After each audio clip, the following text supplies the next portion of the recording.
Okay. Hello everyone. Welcome to the Road to GDIW webinar. This is a webinar brought to you in collaboration with GDIW, Building Bytes, and Discourse channel. Today we are unpacking the innovations that are powering Ghana's digital economy. We are talking to leaders in the EV space, leaders in the fintech space, and leaders in the logistics space. It's going to be a very interesting conversation. We are bringing the innovators and we are bringing the innovations that are powering our digital economy closer to you. We are going to learn about all these amazing products and from these amazing leaders, and learn about how they are building what they are building as we gear towards GDIW 2025. So before we kickstart, I'll first want us to have a very opening discussion, opening remarks from GDIW, the program manager at GDIW. Right after that, we'll run through the agenda for the day, and then we'll kick the conversation rolling. Very excited to have you here, and we hope that you're going to really learn a lot about the innovations that are powering our digital economy. So we'll take Courage next. All right, thank you. Let me be sure if you can hear me. Am I audible? Yes, we can hear you. All right, thank you very much, Yao. And then the team, Building Bytes, kudos to you. African Discourse channel, kudos to you. This evening, we are here to have the first of a 6-part series for the GDIW webinar. It all forms part of the Road to GDIW convening. This year, we are looking to have a very exciting platform for our team of startups, our ecosystem players that play in the convening of digital economy, innovation, and digital transformation. We are looking to have a conversation where we try to understand what is happening within the innovation space, to understand who is building what and for who, what are the new innovations on the startup ecosystem, and how we can be able to highlight and celebrate some of the really exciting individuals behind those innovations. It is supposed to be a part of a conversation to plug into relevant conversation where we know that there's actually exciting innovation happening around the digital innovation scene. So, I'm excited for the work that has happened behind the scene between Building Bytes, African Discourse channel, and the GDIW team. Let me just say that we will be starting the regional event for GDIW come October 13th to 30th. So we are going to be in 6 different regional capitals, from Western to Eastern to Bono East to Ashanti to Northern and then to Upper East. So please be on the lookout. And if you are not in Accra and you are in any of the regions that we have our regional event, be on the lookout and join us when we come for the regional event that will start on the 13th. The national event itself is happening this year on the 12th to 14th, the 3-day event at the Accra International Conference Center. So please be on the lookout and join us on the roadshow and then the main event in November.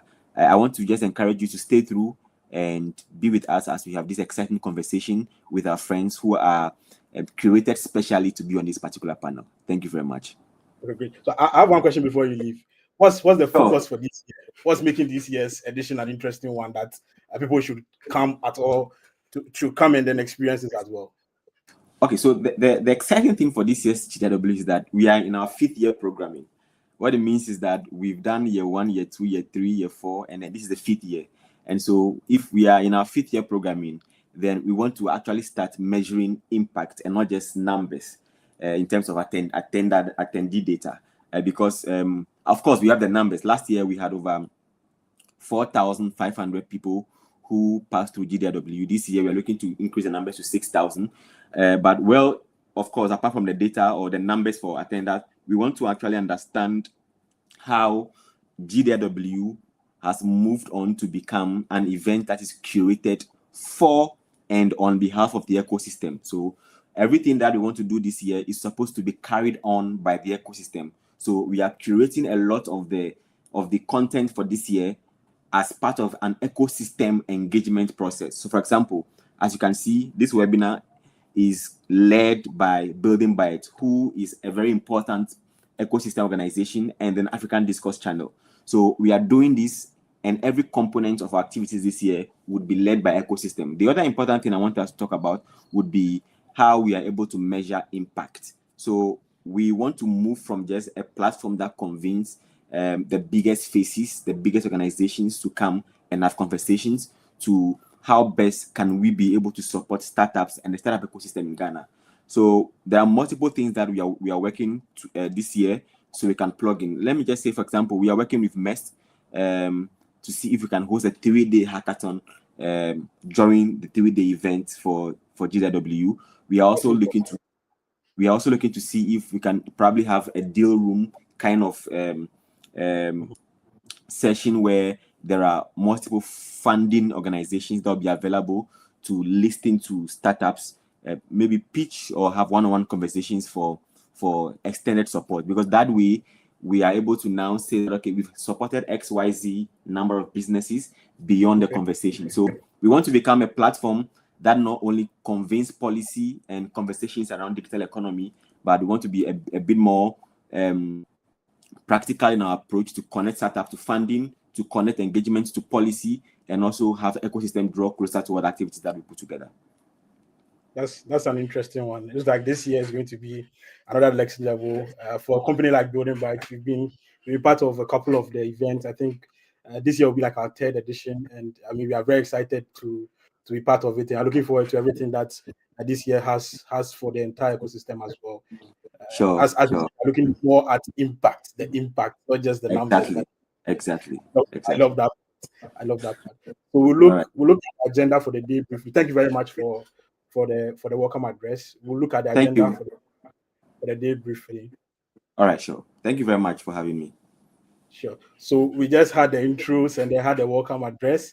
So we'll go on to the panel discussion, and then right after that there'll be an audience Q&A, and then we'll wrap it up. We are going straight to the time so that we spend the valuable time we are having here, we spend it, and then we get the insights that we need, and also get closer to the people innovating in our digital economy. So before I bring our speakers onto the stage to introduce themselves briefly, so these are 3 leaders in the space in terms of logistics, EV, and fintech. They are leading companies that are doing a lot for this digital economy, and I would love for them to introduce themselves briefly. So we start from the general manager of Achieve. She'll introduce herself briefly, and then we'll move on to the next one, and we get the conversation rolling.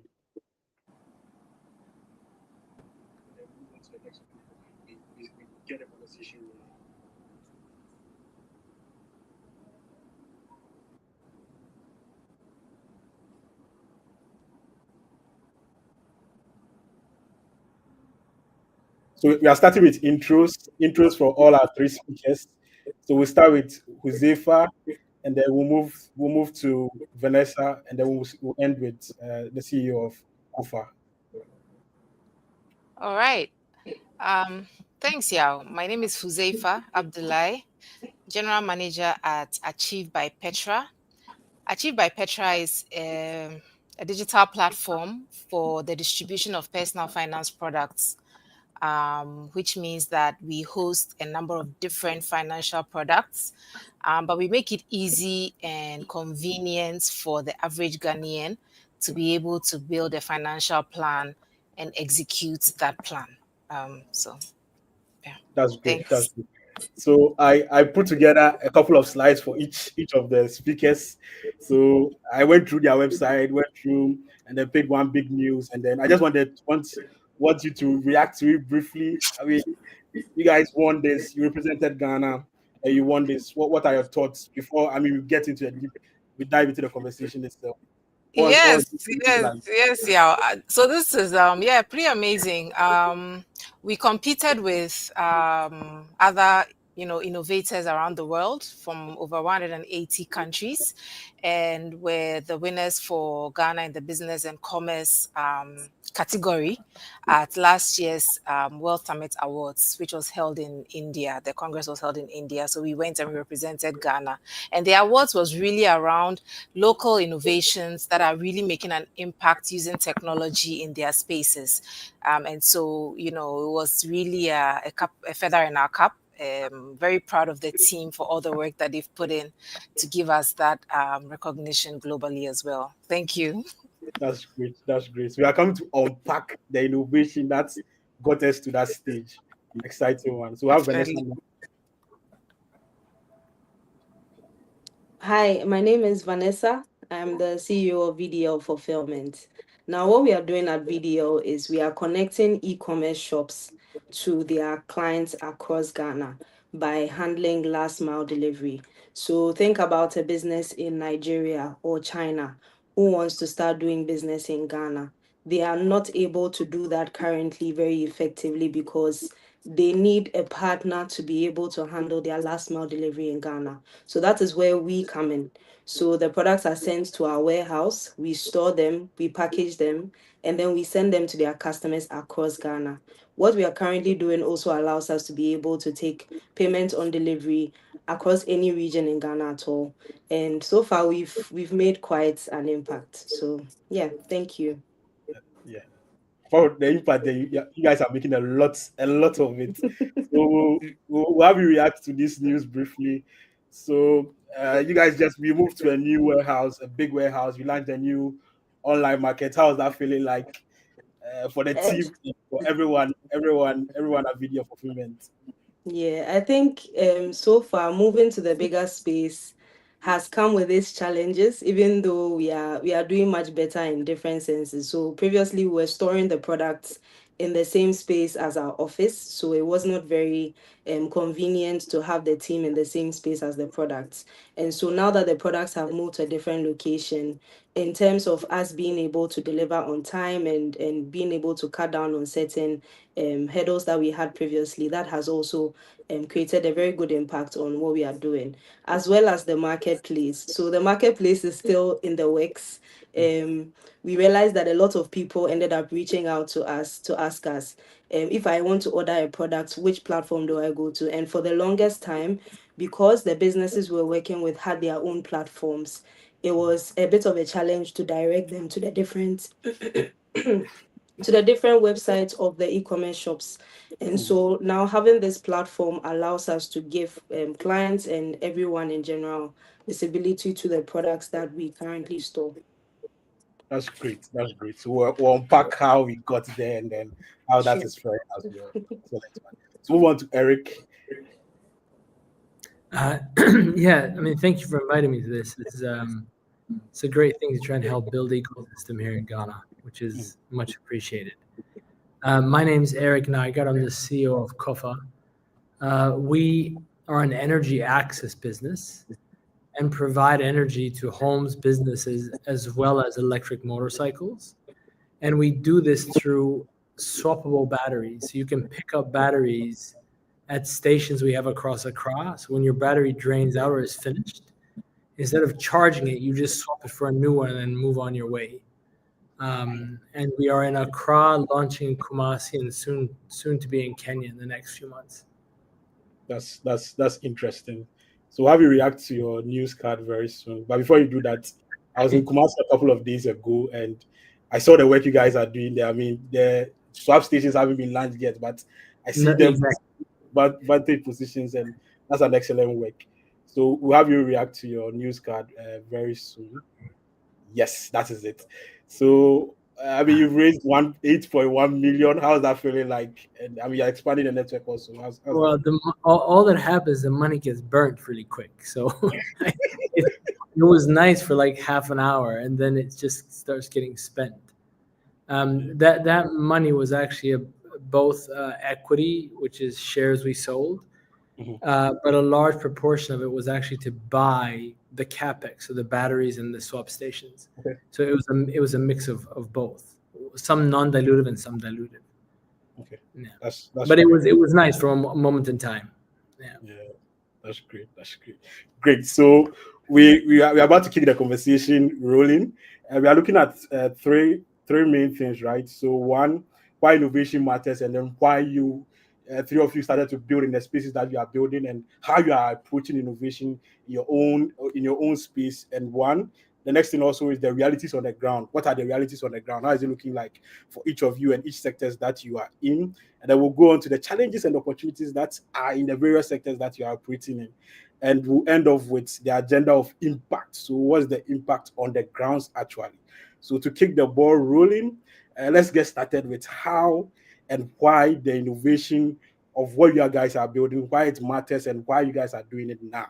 So we start off with Huzaifa, and we can talk briefly about it, and then move on to Vanessa and move on to Erik as well. Absolutely. Thanks, Yao. So yeah, why innovation matters, and why now? We started Achieve by Petra, and I'll say Achieve and Achieve by Petra interchangeably refers to the same app, in 2020.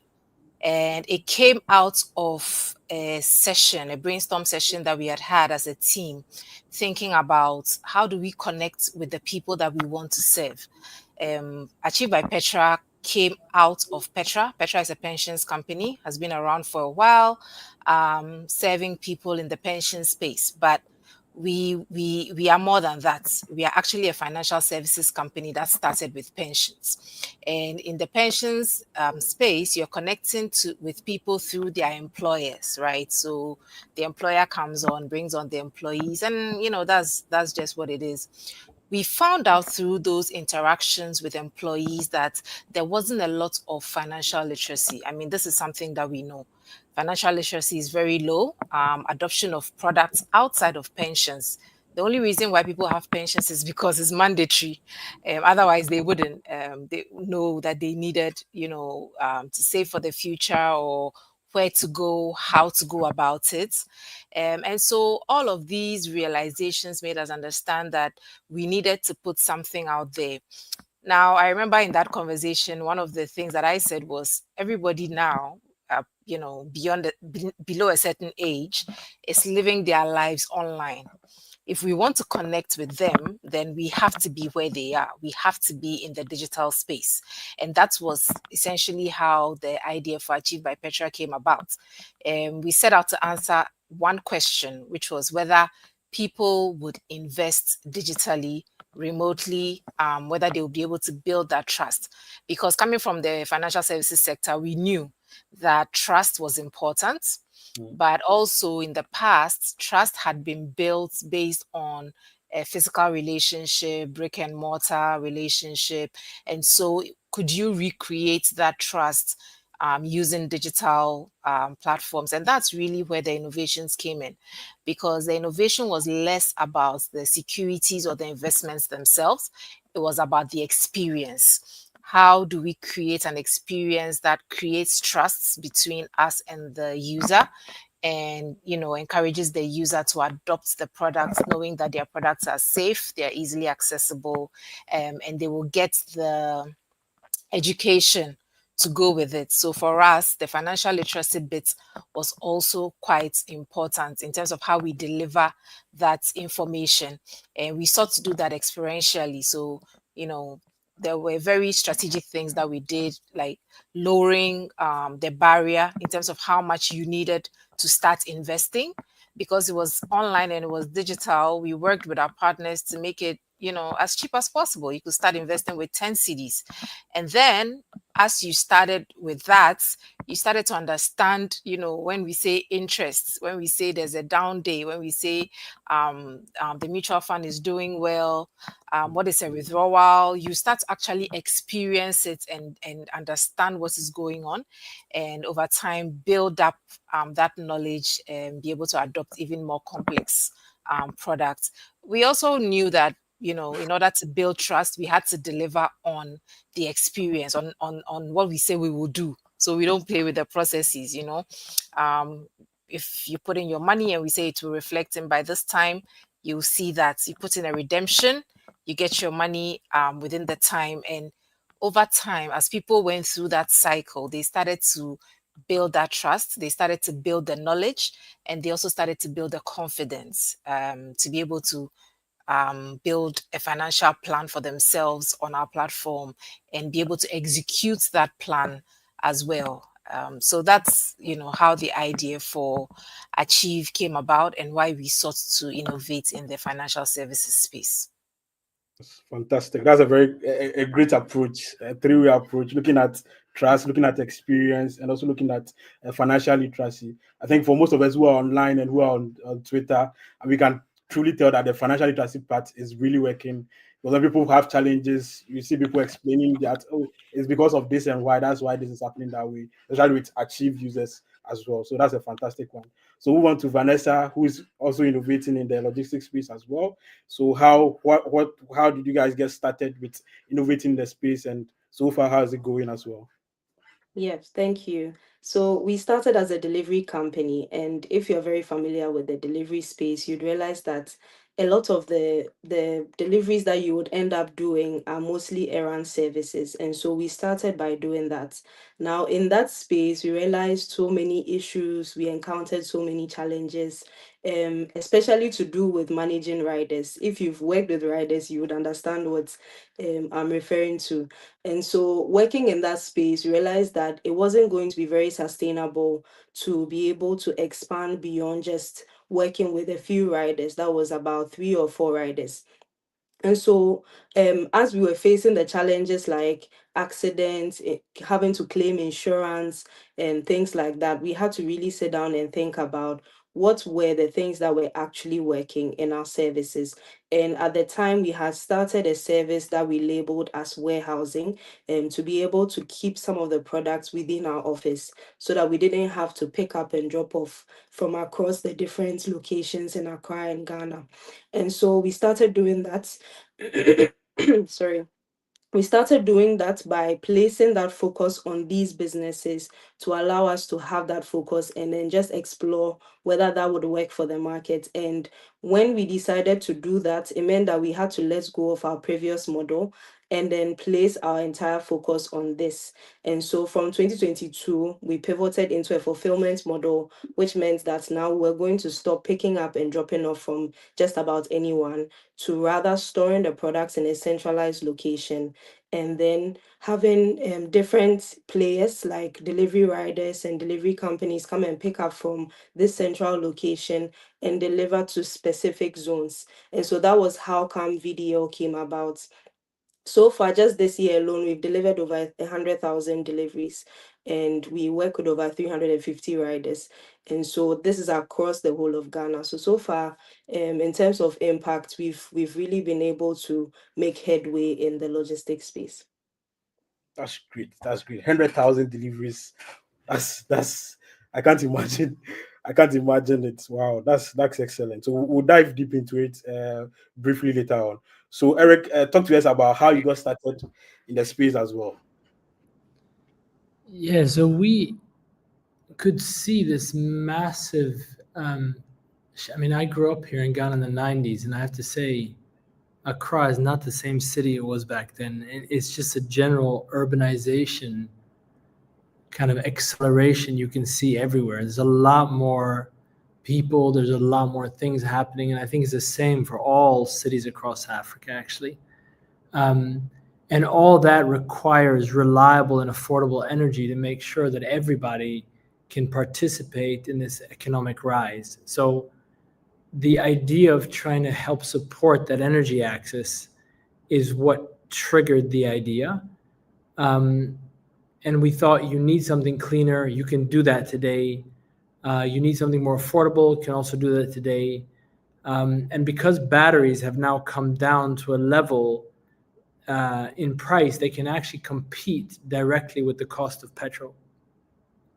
And so we saw that as the big position. How do we make energy really accessible, really affordable, where we can compete with petrol and where we can provide power if the likes of ECG goes out, because that reliable power is needed for people to go about their business and lives. So that was the first thing we saw. The second thing was that there was a rise in motorcycles in most cities, and a lot of them doing either delivery or like logistics, or even the Okada segments. And we saw an opportunity there to provide them with this cleaner, more affordable power.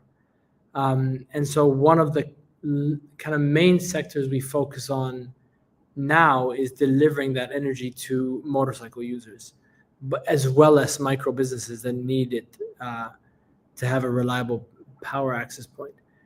And I think the crazy thing is that this is just a massive market. I mean, in Ghana alone, we estimate that motorcycles spend easily somewhere between 300 to 500 million US dollars per year just on petrol.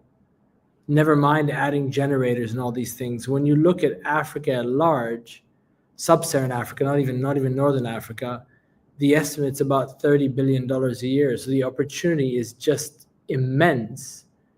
And you can actually provide all that at a more affordable cost to all the people that use it. So that was the big opportunity that we saw, and that we then started to try and innovate around.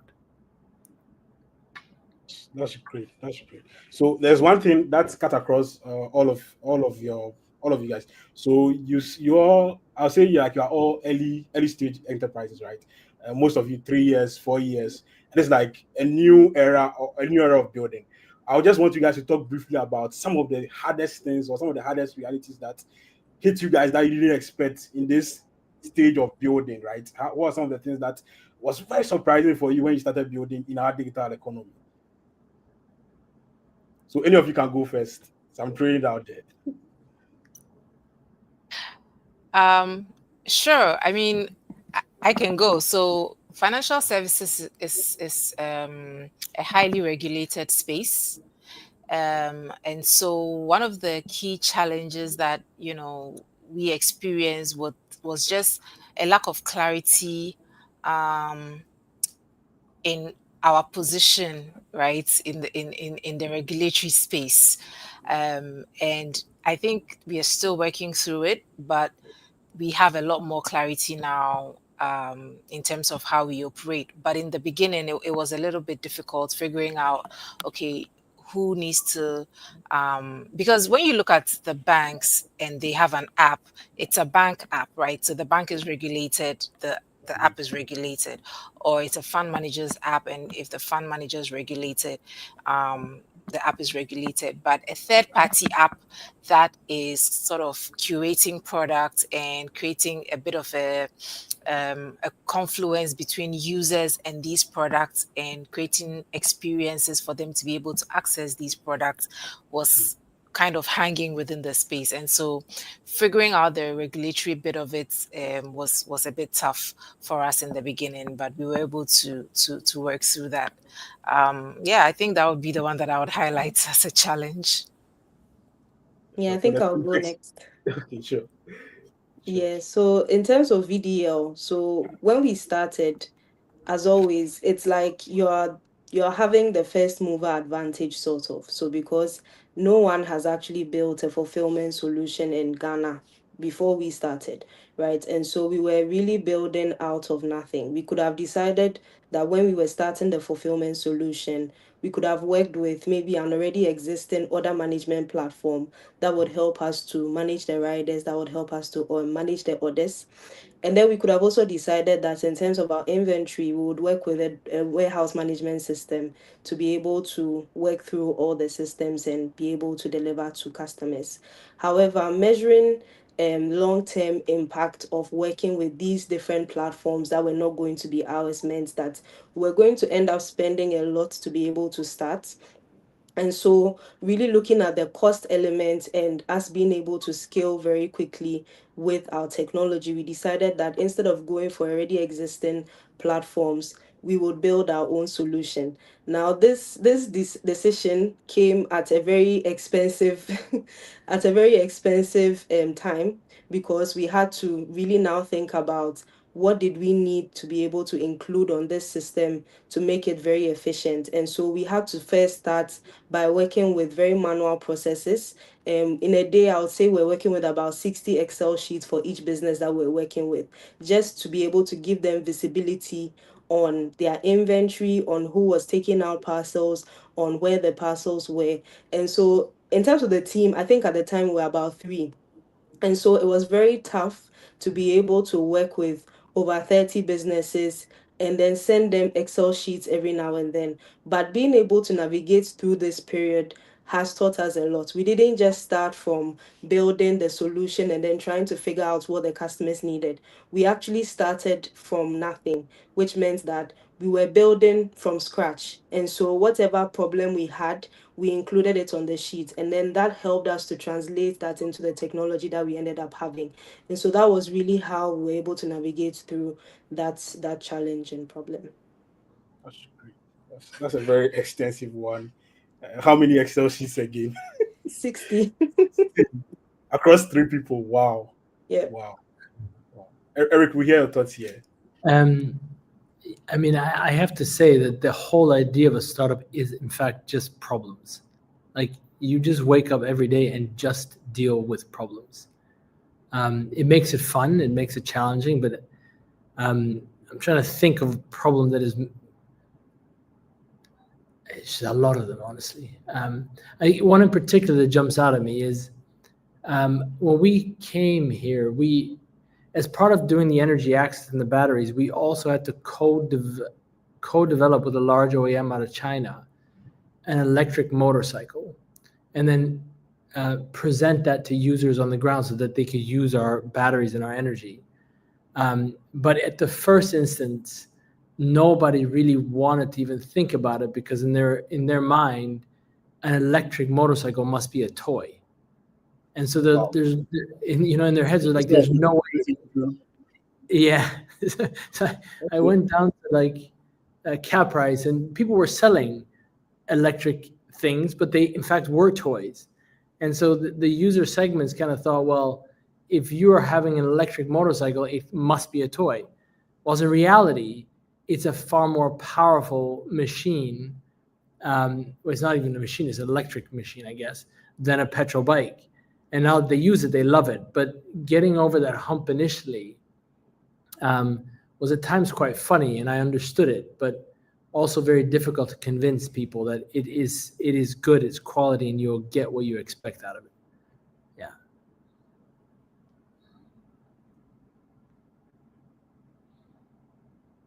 That's great. That's great. So we've spoken a lot about some of the challenges that we've all experienced whilst we are starting in those various spaces, right? Now I want us to talk about the Ghanaian tech ecosystem, right? From your own various point of views, in terms of from the EV point of view, from the logistics point of view, from the fintech point of view. As Huzaifa said earlier, I mean, in the fintech space, when you are building, your first person you're optimizing for is your regulator. Once you figure that part out, you are in the market. In the logistics space, Vanessa, as you said, I mean, building in the space, there was like a playbook to follow on, and then you had to like build everything, and then build the systems in house, and then build on top of that.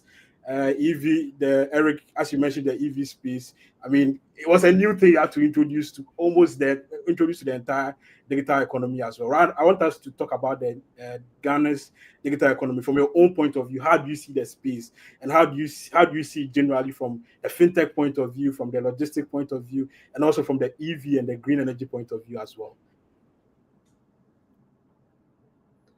Well, maybe I'll jump in first this time. So I guess the lucky thing for us is that at a like government policy level, everyone, previous government and even this government, is very supportive of trying to combat climate change, and therefore they are supportive at a policy level of EVs. So I think that sets a good tone, I guess, at a very high level, that there is a willingness to want to move in this direction. I guess all the subsidies or things they could do to help it get there aren't there yet, but they are looking at these kind of things. So I think at one level, very good. I think the other thing is that because electricity can be really digitized, there's a lot of need for talent in our business across electronics, electrical engineering, software engineering, embedded software engineering, data architecture. Like we spread ourselves across quite a number of very distinct engineering areas. And the one thing that I have found very I guess let's say positively surprising, is that the ecosystem has the talent for these things. And so I was concerned in the beginning that because a lot of like our industry isn't exposed here, the talent hunt might be difficult. It is difficult, but the talent actually is here and of very high caliber. This is engineers and many other areas of our business. So I feel like that the tech ecosystem in Ghana and even across Africa is really strong, which is really great for people trying to start businesses. So this has been a really great thing that I have experienced over the last 3 years, I have to say. Now, what I do wish, and I kind of like what you guys are doing, is that I feel in the ecosystem there isn't enough community and engagement between startups. And so that is one thing that I feel maybe is a little bit lacking, because I think there's a lot we could learn from each other in building out these kind of businesses, which is why this is so great to do. Yeah. That's great. The comments on talent is something I hear a lot, right? We have great talent here locally that maybe we are not tapping into them as much as we should, right? So Vanessa and Huzaifa, I'd love to hear your thoughts on your viewpoint on the Ghana's digital economy as well. Yeah, I mean, I think Erik really took one of the points I was going to make, speaking about talent, because Achieve looks like a simple app, but there's actually a lot of innovation, that we've had to do over a number of years before we were even at a place where we could put Achieve out, right? And this is within the Petra company, from processing payments, assigning assets to individuals, units, managing withdrawals. And, throughout that process, whilst I was working in that space, we got to a point where we had to build all of our tech from scratch, because the off-the-shelf solutions that we had brought in from other countries just didn't work. They were difficult to manage, expensive to modify, and all of that. And just making sure that we could build something that worked for the Ghanaian populace, one, for pensions, but also we could extend it to administer other products. And so we had all of that back end work ongoing. And then the back end work that needed to be done for Achieve, as well as the experience, the UI, the integrations that we've had to do with payment service providers and other product providers within the ecosystem. All of it has been done locally and by young people. The age profile within the team, I think average is about 24, 25, right? And it's sad, but I'm one of the oldest people in my team, and I'm not even that old. So there is a lot of talent. What I like, what I'm seeing, and I mean, since I met Yao through Demo Day and all of the stuff that's happening at Building Bytes and with other platforms, is this proliferation of ideas and people believing that it can be done in Ghana. It's not the people in the tech space looking for remote jobs only outside, or trying to figure out how they can go outside to get jobs, but founding startups, starting businesses, in taking their ideas and trying to build them out. I think that that's very exciting. It makes me really excited. I think what can help is easier access to funding. So, like Erik said, building communities, learning from each other, knowing how to access the right sources for supports, so that we can really scale the businesses that we are building, and they don't just remain local champions, but they can really compete on a global scale as well. Yeah. That's great. Vanessa, we hear your thoughts as well. Yeah, so I think generally a lot of it has been touched on, the talent especially, because we wouldn't have been able to get here without our tech. And so I'll say that the talent has really been something that we've been able to leverage on. And one thing that I can say is there's also a lot of opportunity in the digital economy that people are not taking advantage of. And I think that it's an untapped area that if people start to innovate around, definitely will be able to make headway in terms of Ghana. So I think that generally there are a lot of problems to solve. And so I'm generally happy when I see that people are taking up the challenge to start businesses, because the moment you start, you realize that, oh, like if I'm not doing this, someone else would have probably not started to innovate around this problem.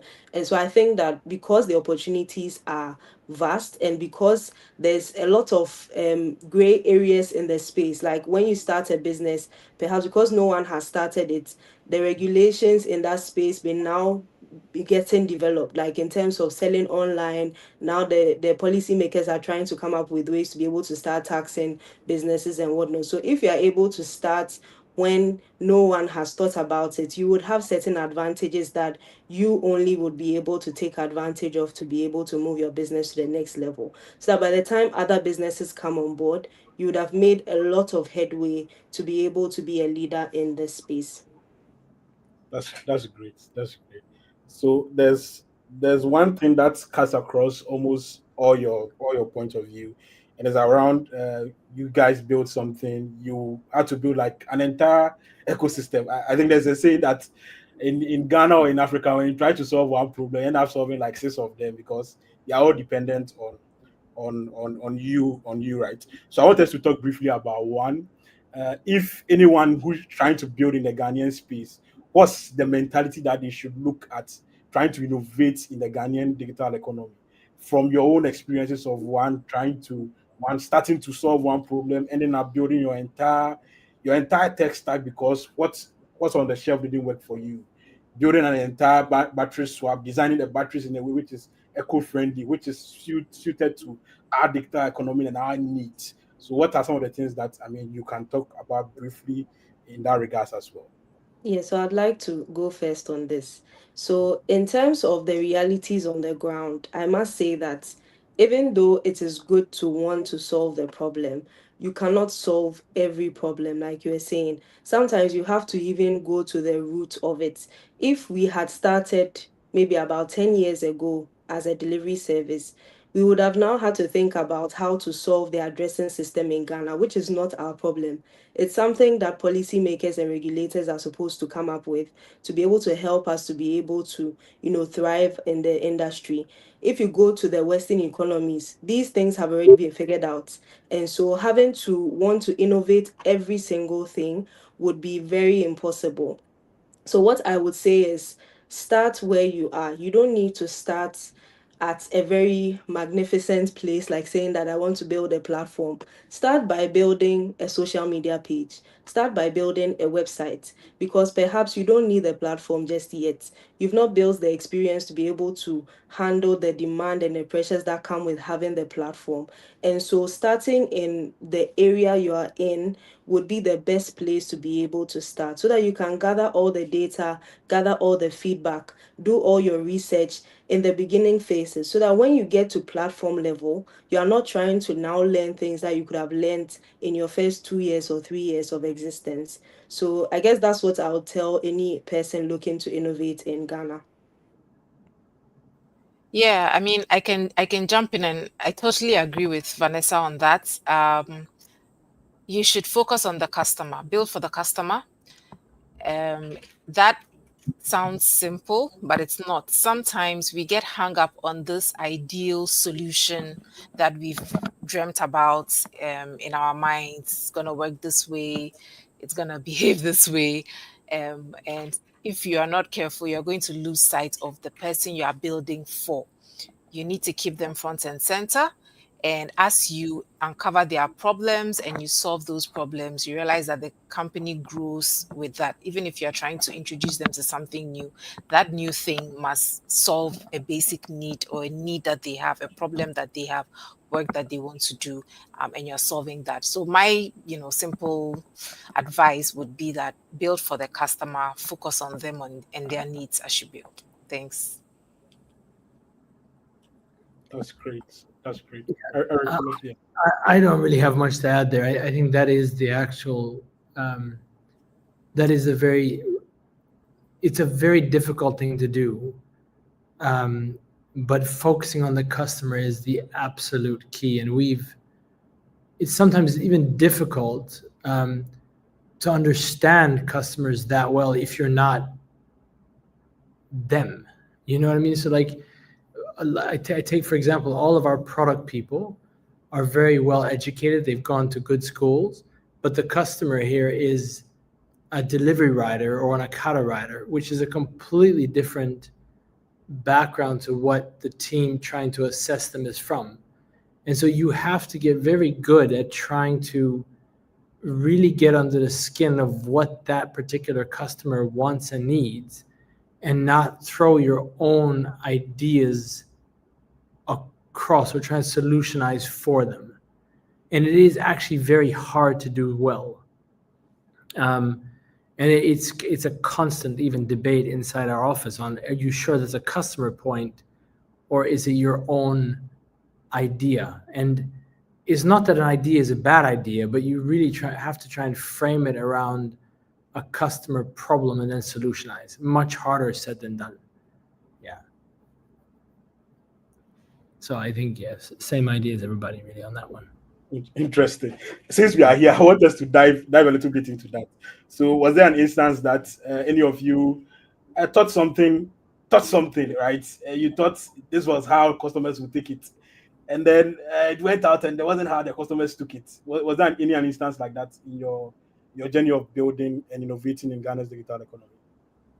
Yeah, Before I think I've had several. So one of the things we tried doing was we realized that if we were to send out a parcel, we had to call customers to let them know that they had a package that was going to be delivered maybe today, and so they should expect the delivery within a time frame. Now, from doing that, we realized that it was taking up so much time, and we thought that we were not a call center, so why not just send SMSs and then expect the deliveries to go through? And so we sent SMSs to all the customers who were expecting to deliver to. And lo and behold, only about 2% or 3% of them actually responded to the SMSs that we sent. And so responding means that they realize that, okay, I'm ready for the delivery, so you can go ahead with it.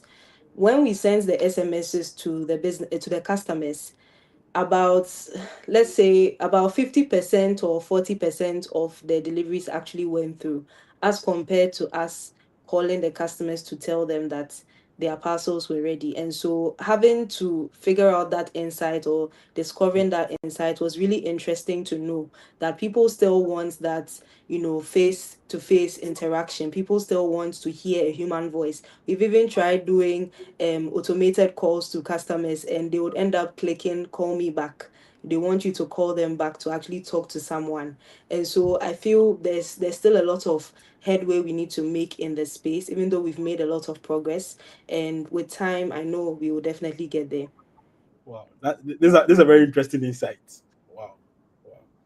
Anyone else want to jump in before we move to our next question? Yeah. Oh no, you go ahead. Sorry, please. Sure, Erik. So we've deployed a number of different things that didn't go well.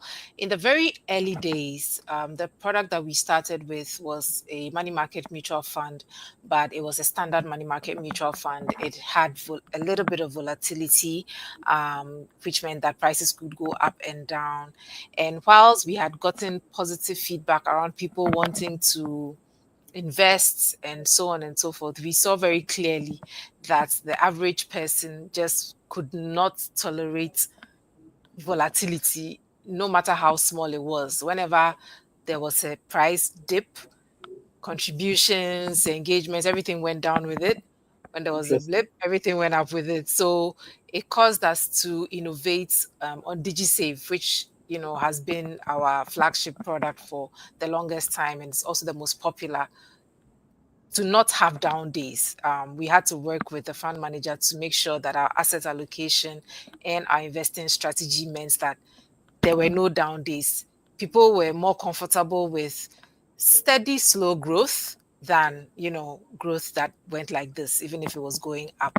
And that was an eye-opener for us. But focusing on the customer and looking at the data meant that we could make those adjustments to the product so that we could meet the customer need, and then later on introduce more sophisticated product for people who wanted to take on a bit more risk over time. So that was a key learning for us in the beginning. That's great. Erik, yeah. Yeah, we actually have one of these problems almost live at the moment, where customers care about how far a battery can take them.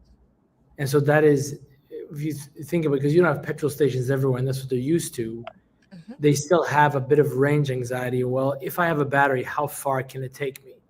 And so we are trying to be able to show and communicate to customers how far their batteries are actually taking them. And the simplest thing would be, let's show them the amount of kilometers. But actually, when you start talking to the riders, they don't ever in their daily life think about kilometers. True. They look at the thing completely differently. Like, they know maybe from here to Tema what that means as a practical mind map. Or they go, if the battery can last me 3 hours, that sounds okay. And so trying to frame what our product is delivering in the right way is quite an exercise in trying to be able to speak to a customer in a way that would make really quick sense to them. I mean, I have to say, even I don't think in kilometers, but somehow you think that's be the right thing to do because you can measure it. But it's not customer language actually at all. So yeah, we haven't solved that one, but in the midst of it. Even when what's it called? When the Google Map is advising you, telling you in 3 kilometers, turn right, like you'll be lost. Where's 3 kilometers? Yeah. So now, I mean, we've spoken about some of the things that didn't work in regards to like the customer. Now let's look at some stories in our digital economy. Looking at your various verticals, what was a story or was a moment that you touch the customer with the product that you are building that gave you some sense of fulfillment for innovating in our digital economy as well? So anyone can jump in quickly as well. Yeah, I have one. Erik, you and I again. Each other. Yeah, sorry. You please go first. Okay, thanks. In the very early days, when you have very few customers, you start to know your customers because you're always looking at their data and so on. And we got to know one customer in the very early days. He was running his own business, and he didn't know much about the finance space, but we actually became very close with him. And maybe over a year, he did some testimonials for us, and we got to know him. He started very small, and he was consistent with it. I mean, and over time, we've been, really talking about financial literacy and trying to educate our users in a sustained and consistent manner and in a practical manner. A few months ago, he reached out with an issue, customer service or customer support request. What was interesting for me personally to see was just his understanding of the space. He understood his products. He had moved on to more aggressive products, so he had diversified his portfolio. The quality of the questions that he was asking was amazing to see because I knew him personally. And then finally, the growth in his balance and in his transactions amounts was mind-blowing from what it was before and now. And I like to think that we've played a little bit of a role in that, in working with him on how to think about his finances, how to save, even as you're running your business, how to build that discipline, how to diversify, how to manage risk, and how to just, build an emergency fund, a wealth fund towards the different goals that you have. I was, particularly proud, although he was reaching out for a customer service request. I was very proud to have that interaction with him and to see the growth from 4 years ago till now. It was quite touching. That's Thanks. a very touching story. I mean, look at the Yeah. background you gave of solving the financial literacy need, and like seeing that growth in someone's life. Wow, that's a touching one. Erik, you love to go next. Yeah, well, I think it's my answer is probably a little bit.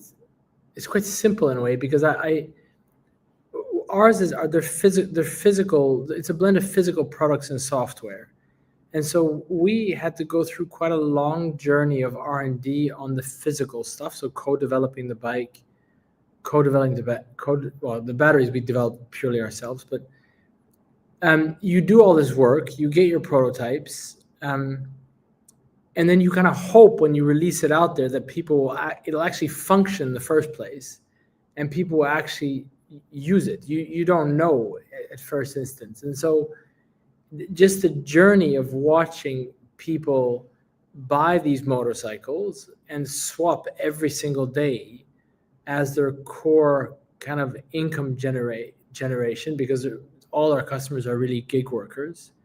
I think that the whole experience is just quite nice to see it evolve and unfold. And so it's almost like you're releasing something into the wild and you kind of hope it'll at least get a little bit of traction. I mean, we're not huge yet, but the traction we're getting today is telling us that we are on the right path. I just hope we're on a path that's going to scale extremely high. But right now, at least the customers are enjoying using our products and services, which is just a nice thing to see overall. That's great. Yep. So I think on my part, I have a number of stories, but I'll just mention two. So I travel around Ghana quite a bit. And so on two occasions in Kumasi, I randomly met some people and I was having normal conversations with them. And the way the conversations were going, some would end up mentioning that, oh, they are frequent buyers online. And so knowing the typical target audience of mine, I knew that, okay, from the way they are talking, it seems like they may have experienced VDL services before. And so I would ask them for their phone number just to check on my system to see if they've actually placed an order with one of our e-commerce shops. And on the two occasions I decided to ask, I realized that these same people I was talking to who I hadn't met before had actually experienced the service. And one of them had just ordered for something the previous day and we had just delivered to him. So he was now asking me so many questions about it. Because he was in the regulatory space. So he was like, wow, he's so happy to know that we are paying our taxes and things like that. So it was just satisfying to encounter such people. Also, in terms of the riders as well, I remember when we started, there were some riders that couldn't even afford a phone, to even talk of a young phone. And this was when we had just implemented our new app, that we had just launched our new app, and we're expecting them to be able to use their phones to update us. And so seeing the rider not being able to afford the phone and meeting him this year and seeing that he's using an iPhone, I realized that, okay, we've actually made very, very good impacts in the lives of different gig economy workers, and also people who are expecting to receive their parcels. So yeah, it's been good impact. That's great. So I would love to tell us briefly that we are streaming live on Building Bytes on YouTube. If you have any questions, you can put it in the chat there, and then we'll read it to our speakers on your behalf. So whilst we are looking at wrapping up very soon, I want you guys to think about the Ghanaian digital economy. In 5 years from now, if you were to have a one global headline about the Ghanaian digital economy, from your own experience, what you've seen and what you are building in your own space, what do you think that headline will say about our digital economy? So I just repeat it briefly. In 5 years' time, if we were to look at the Ghana's digital economy and there's a global headline about our digital economy, what would that headline say based on the work that you are doing for our digital economy?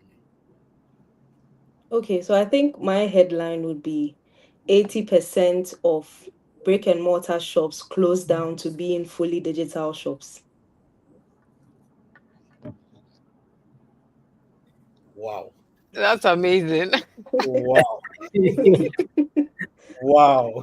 Maybe not 5 years, but yeah, I'm expecting that soon. Wow. I think it's something along the lines of Ghana emerging as Africa's digital or technology powerhouse of rock stars, because I can see it happening. I don't usually like these kinds of statements that say, like the Uber of Africa, or the Silicon Valley of Africa and things like that. Yeah, we are the Ghana of Ghana and the Ghana of Africa. And I think in 5 years' time, we will take our place, or we'll have that place of being a place where strong technology and real businesses that can compete globally emerge or have emerged over time. That's great. That's great. Erik, we'd love to hear your thoughts here before we go into the questions from the community. I honestly don't know. Can I say what I hope? Yes. I feel that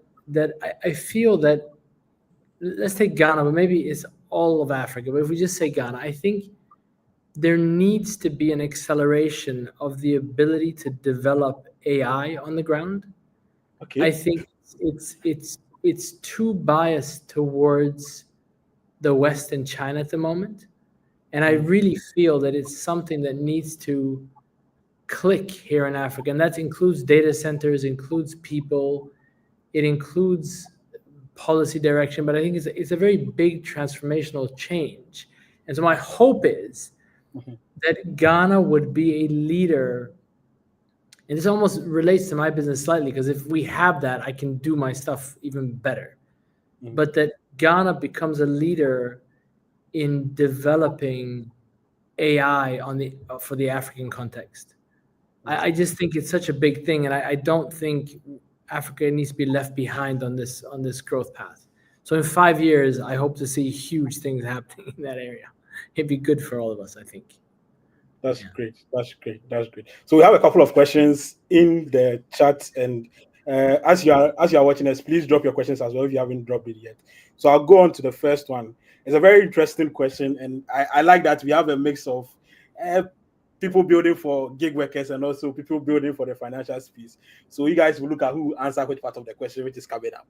So how is the question says, how is the gig economy for riders at Kofa and VDL Fulfilment? Do they have insurance? What are some of the benefits and measures that is being put in place for the short-term contracts and stuff like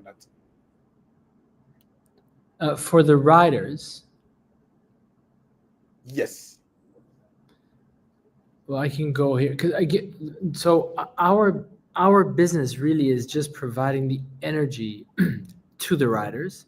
Okay. So even though we co-developed a bike, our bike is being distributed by a partner in Ghana. So we don't actually get involved in the sale or servicing of the motorcycles.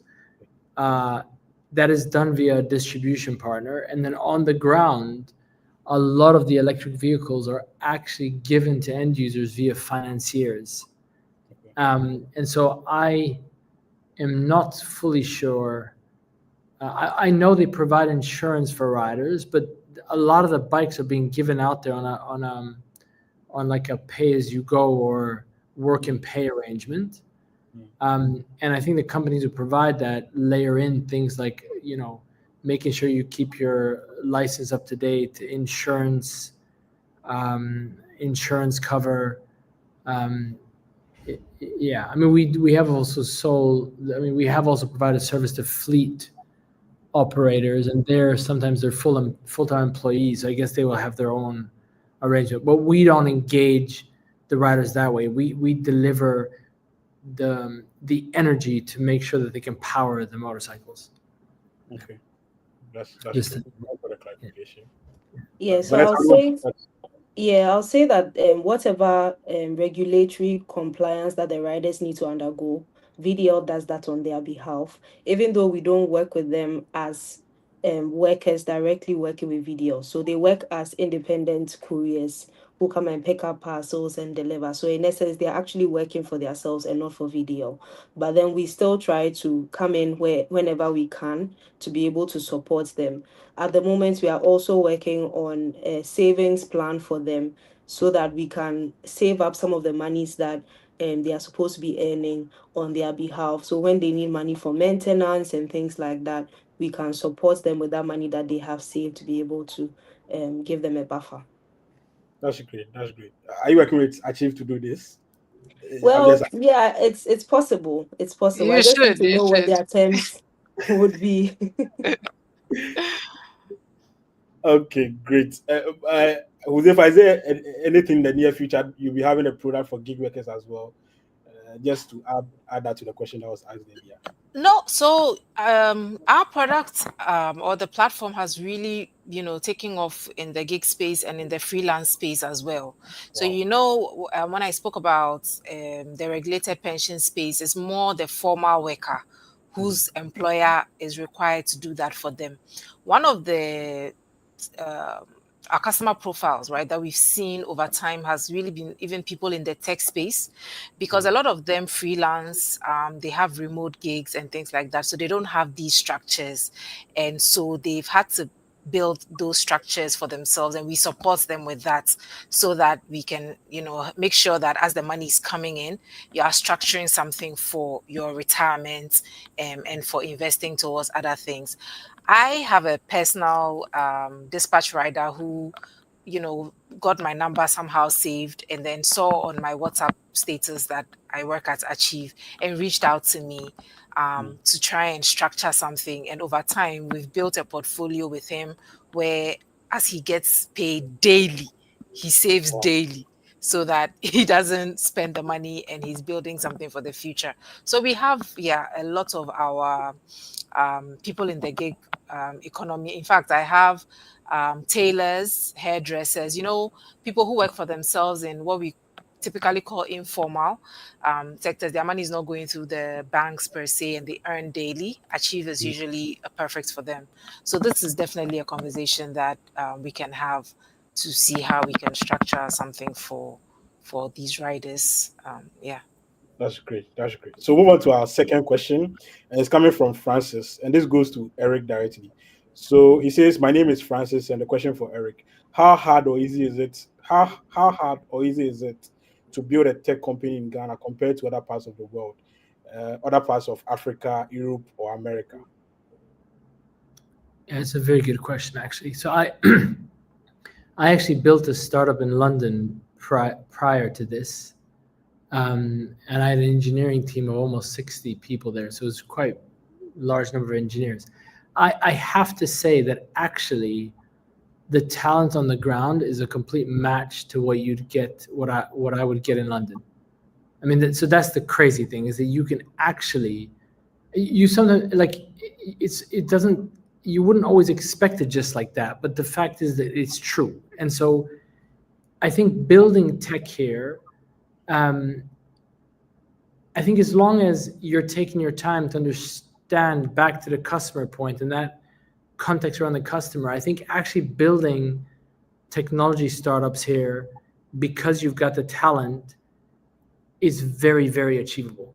And I don't think it's the biggest problem is the funding piece, honestly. But to start off and just get going, I wouldn't say it's any harder. The harder thing is access to funding. That is a bit more difficult on the ground. But I think it is also starting to change, because you are getting more Ghanaian VCs pop up. You're getting more African VCs pop up. And so, I've even heard insurance money is starting to go into venture capital in some instances. And so the ecosystem is getting better and better. So, it's a great time to try and launch and build technology startups here in Ghana. So definitely not funding a little bit harder, but ability to actually do it, I wouldn't say any different. Yeah. Wow. That's interesting. That's an interesting take. Great. So move on to next question, and it's coming from Ima. So, what's opportunities that exist for women and marginalized groups in tech, in Ghana's tech economy, Ghana's digital economy? Anyone would love to go at this?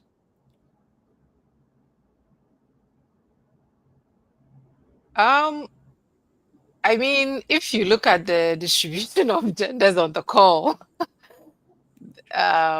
there's opportunity. I recently was at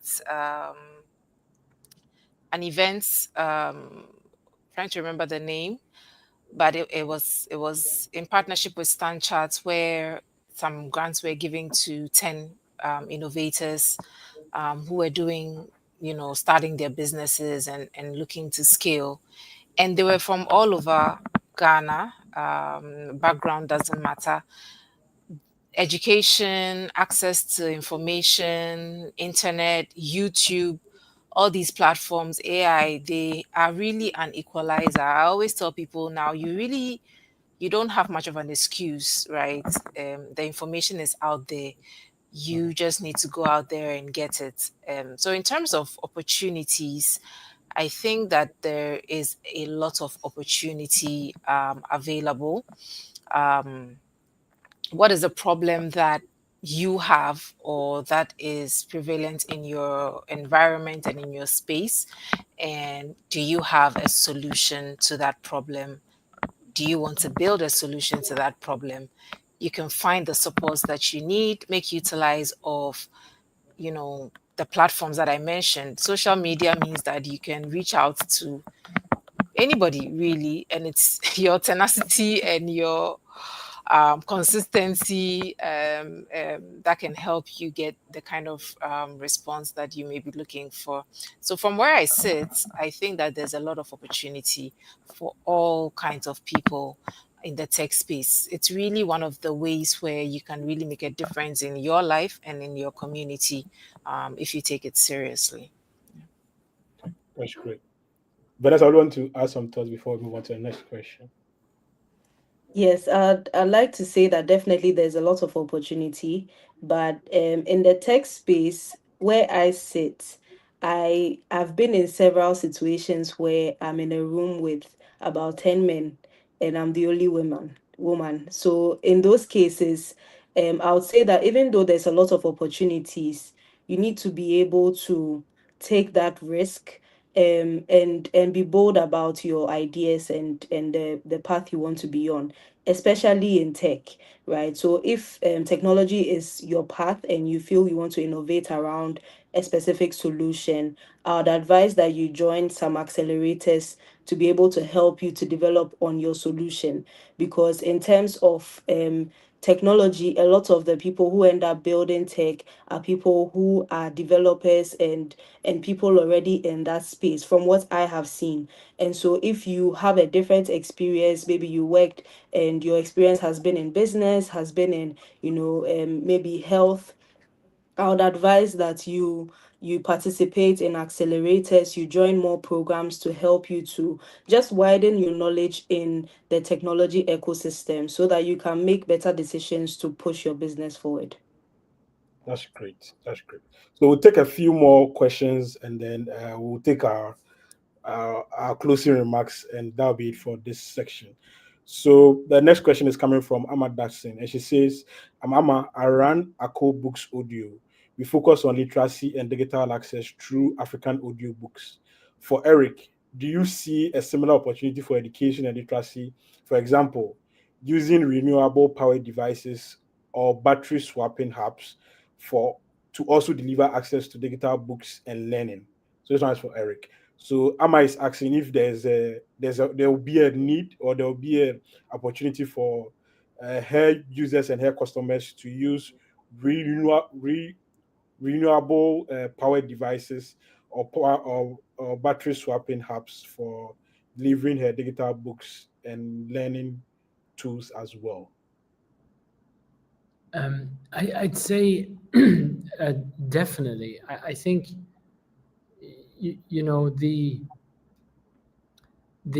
so today some of our batteries are charged via solar, but actually most of the batteries today are charged via the grid.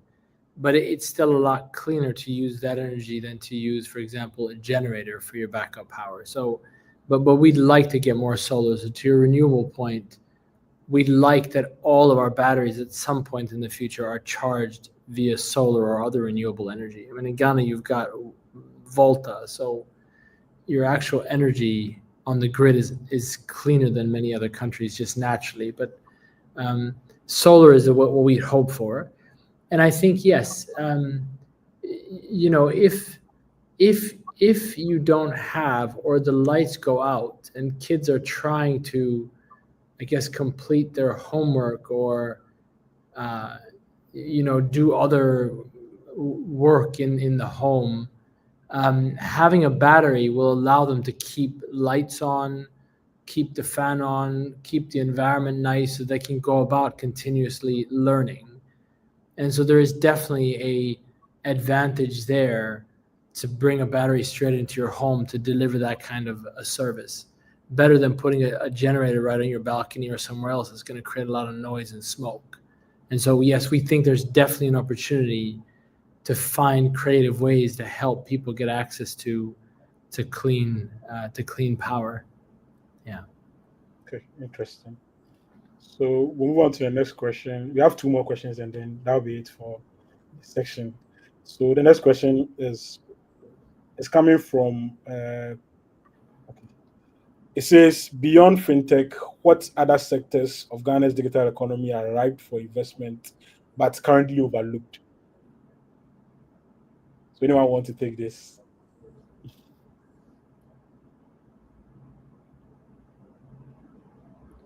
We know that majority of the investment that comes to this country, most of it goes to the fintech sector. The person is asking, beyond the fintech sector, are there other sectors that are ripe and being overlooked as well? I mean, I can jump in. There's just endless opportunities. Agriculture can help be digitized. Logistics can help be digitized. Can somebody please digitize the churchill system? I mean, there is endless possibilities to try and help use digital technologies across the system. I think people just, if they have got an idea they can see, or they're frustrated about something, I'm sure there are ways to improve it with digital products. And so there's a lot of areas, energy, transport, agriculture, healthcare. So it's a lot of things. It's a lot of places. Yeah. So I think logistics is an area that people don't really give enough audience to, simply because all these different industries, if you check what the running line or the similar industry that runs across all these industries, you find logistics in all these spaces. And so I think that logistics needs to be empowered. Logistics really needs to be looked at to be able to create more opportunities for people. And people also need to look more into logistics, because once you figure out logistics, a lot of these other industries would have a backbone to be able to develop on. That's great. That's great. I'm also building in the logistics space, so I've just started, but it's a very interesting space to build in. So we have two more questions to go, and this one says, to Huzaifa, do you see an opportunity in Islamic finance products in Ghana? Do you see an opportunity for Islamic finance products in Ghana? I am a certified Islamic finance expert.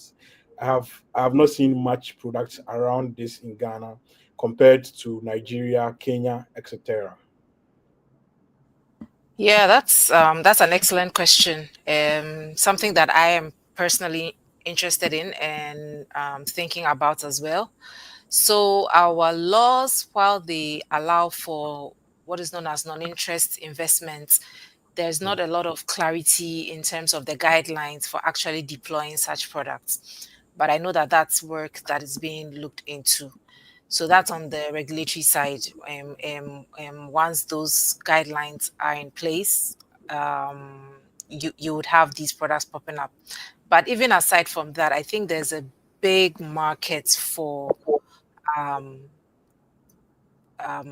non-interest finance products, Islamic finance products, products that run on these laws that try to create more sustainability and equity in the space.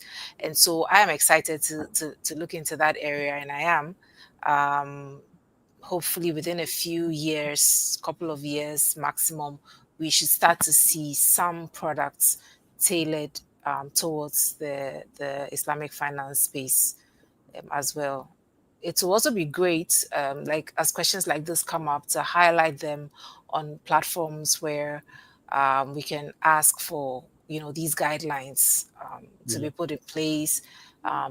Innovate around the space as well. One thing I have learned is that sometimes regulators are late to the game. They are not thinking about that. So it's usually the innovators that lead the way. You build and then you bring them along, and that even makes you a resource, right? In how the guidelines are put together, or even the laws are put together at all. So it's definitely a big need that we need to address in the coming years. And so all the people that are interested in this space, I would encourage them to start work on it, because work is being done on it in other places. Yeah. Okay. I know I mentioned we have 2 more questions to go, but we'll have 2 more questions again. So someone is asking, how can they access funds as a startup? I want us to just briefly just mention 2 or 1 vehicles that you think a startup founder can use to access funding for their startups briefly, and then we move on to the last question and we get our final thoughts and wrap it up for the day.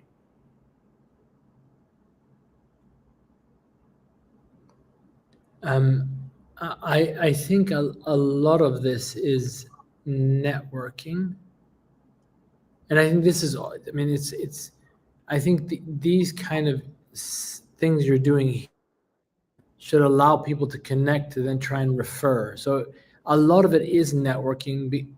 I mean, many funds do have websites you can go to submit pitches. I mean, that could be a straight approach. Checking LinkedIn for the funds that you know exist in Ghana and reaching out cold. Another way, try and make your pitch exciting.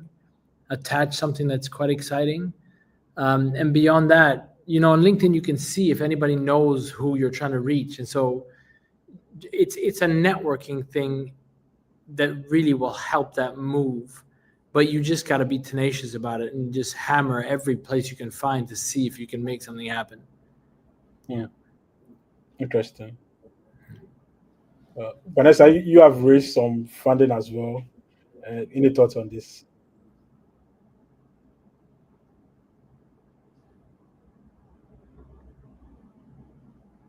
Has an impact in whether someone will give you funding or not. The other thing would be, again, to consider going into accelerators, because there are some accelerators that would give you some funding to be able to push your business to the next level. However, before you go for the funding, I'd always like to say that your first investors are your customers, right? And so before you go and look for external funding, please make sure that people are actually paying you and you have enough traction to be able to get external businesses or individuals or venture capitalists to look at what you're doing and to push what you're doing further.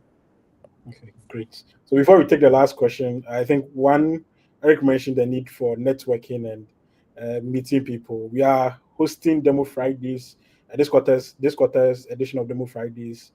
Next week Friday, putting a link to register in the comment section. There's a place to meet people building the ecosystem and also see exciting products in the convenience economy as well. So you want to come meet people, that's the place to be. So register and be there as well. So we go on to our last question, and then we take our concluding thoughts and we wrap it up for the day. So our last question goes to Huzaifa as well. Achieves focus on financial literacy is impressive. Could money lessons paired with local language storytelling boost financial literacy and reading literacy as well? That's the question.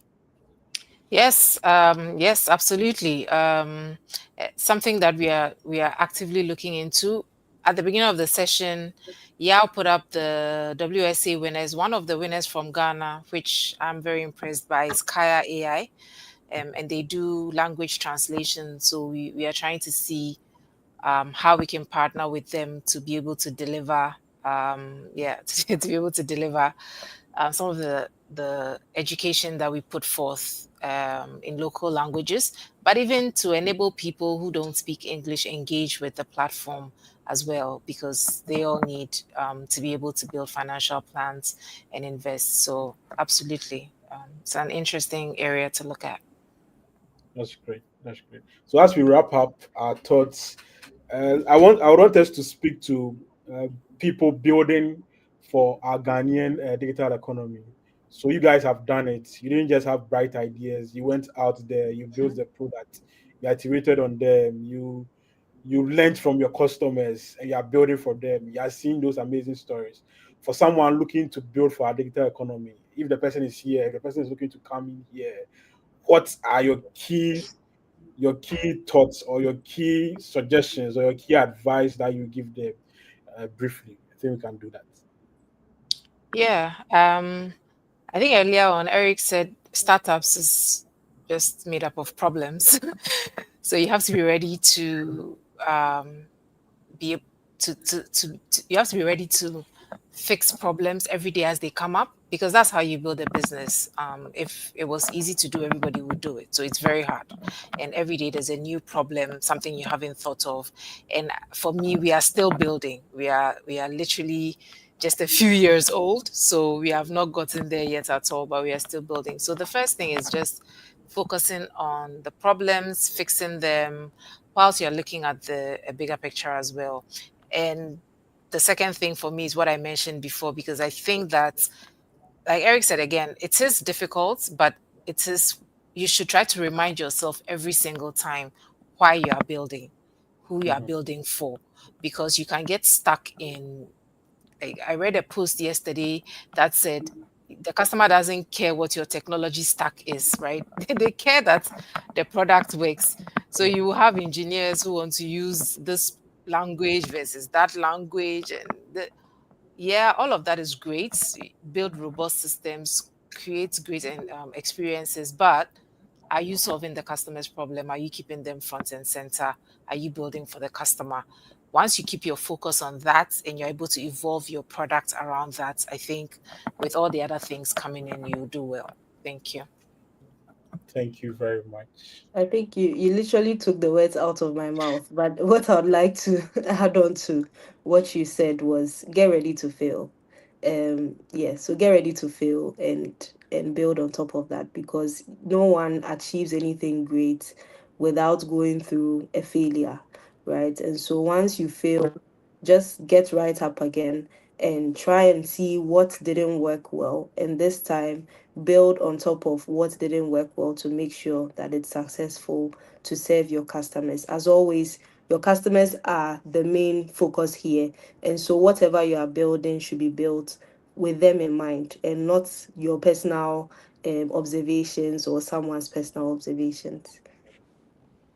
That's great. Erik, we hear your final thoughts. Oh, okay. I think I would agree with those points quite strongly, actually. And I think the other one that comes to mind to me is that you just need to get really, really good at prioritizing. And to do that, you got to be able to think. You need time to think, to prioritize, to then execute well. If you got a piece of paper that says you got 10 things to do today, you're starting off on a very bad way. I mean, you need to know what is most important to least important.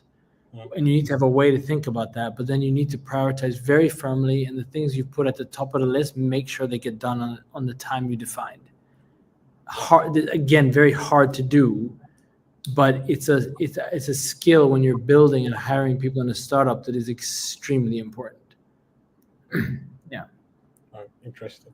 So thank you very much for joining us for the first webinar I think this is a first one out of 5 other ones to follow from this. We are very excited to have you, and thank you for also sharing your thoughts for building in the Ghanaian ecosystem and innovating in the digital economy as well.